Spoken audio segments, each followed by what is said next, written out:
આણંદ શહેરને કોલેરાગ્રસ્ત જાહેર કરવામાં આવ્યો છે। આણંદ શહેરના બે વિસ્તારો કે ભાથીજી મંદિર અને તાશ્કંદ વિસ્તારની અંદર જે કોલેરાગ્રસ્ત એરિયા છે તેને લઈને આણંદ શહેર જનરલ હોસ્પિટલ સહિત ક્લિનિકોમાં અને હોસ્પિટલોમાં પણ દર્દીઓનો જે પ્રકારે ઘસારો થયો છે તેને લઈને જિલ્લા આરોગ્ય તંત્ર દ્વારા આણંદ શહેરના બે જેટલા વિસ્તારોને કોલેરાગ્રસ્ત વિસ્તાર જાહેર કરવામાં આવ્યો છે।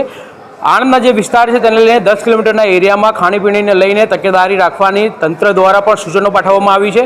અત્યારે જે આપણે ઉપસ્થિત છે આણંદ જનરલ હોસ્પિટલ ખાતે, જે પ્રકાર આણંદ જનરલ હોસ્પિટલ ખાતે વહેલી સવારથી જે દર્દીઓનો ઘસારો થયો હતો તેને લઈને આણંદની જે જનરલ હોસ્પિટલ ખાતે તબીબો દ્વારા પણ આવેલા દર્દીઓનું નિદાન કરવામાં આવી રહ્યું છે। આપણી સાથે આરએમઓ જોડાયા છે, એમની સાથે આપણે વાતચીત કરીશું। કયા પ્રકારની હાલ સ્થિતિ, કેટલા કેસો આવી રહ્યા છે અને શું તૈયારીઓ? અમારી સંપૂર્ણ તૈયારી ઝાડા ઉલટીના કેસ વિથ સિવિયર ડિહાઇડ્રેશન આવી રહ્યા છે, એની અમે ત્વરિત સારવાર કરીએ છીએ। સંપૂર્ણ દવાનો સ્ટોક પણ છે। આજની વાત કરીએ તો આજે માત્ર 2 જ દર્દી આવ્યા છે। છેલ્લા